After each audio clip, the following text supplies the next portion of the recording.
Sto lavorando a questo cielo ormai da giorni e giorni, occupa una buona parte dello sfondo.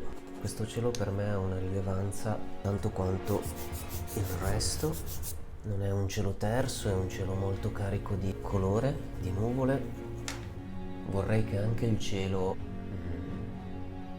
a modo suo comunichi, vorrei che si avesse la sensazione che anche nel cielo si stia verificando qualcosa. Ho preferito che fosse un cielo con molte nubi, è un cielo denso, ricco di colori diversi. Sto cercando di accentuare una certa drammaticità con l'uso dei colori e con queste nubi che generano dei disegni e lasciano spazio a delle evocazioni, e in questo caso credo che debba adattarsi allo spirito della scena che si sta svolgendo, ma anche qui andando un po' oltre sto cercando di creare un'atmosfera che si colleghi al clima di cambiamento, timore, di pericolo forse, di incertezza. Cerco di rispecchiare i tempi oscuri che stiamo vivendo, o comunque parlo per me, cioè che percepisco, che vedo guardandomi attorno, ma la luce divina che proviene dall'alto rappresenta pur sempre un grande potere che è in grado di scavalcare, di sovrastare qualsiasi tipo di minaccia.